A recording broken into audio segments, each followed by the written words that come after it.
horren erdian, giro tenso horren erdian, liburuan momentu batean kontatzen du Iñakiren arreba batek izenak zenide asko dira eta ez dauzkat dana gogoan, Mailu kontatzen du nola esan zion Iñakiri izteko, taberna izteko giro txar hori zelako, ez da?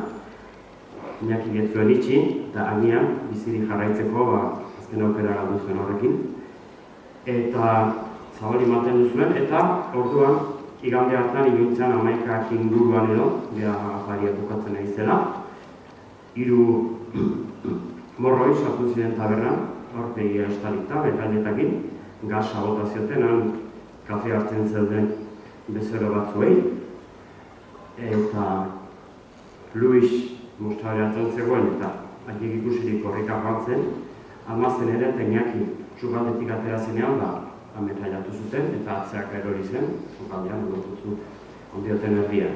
Burroi hauek, atea ziren, kotxe hartu eta itzuli ziren Gernikako kuartelera, handik ere bai ziren.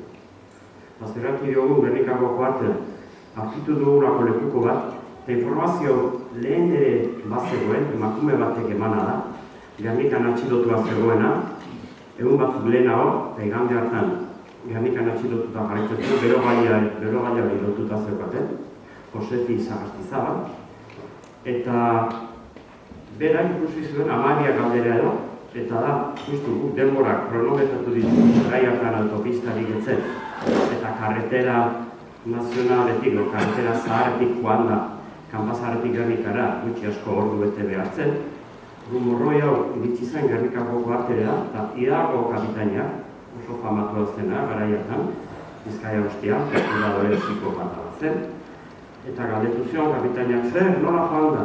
Eta besteak metraileta utzi mea gainean, eta esan zen, gutxiago, edo bota dugu, olako zerbait.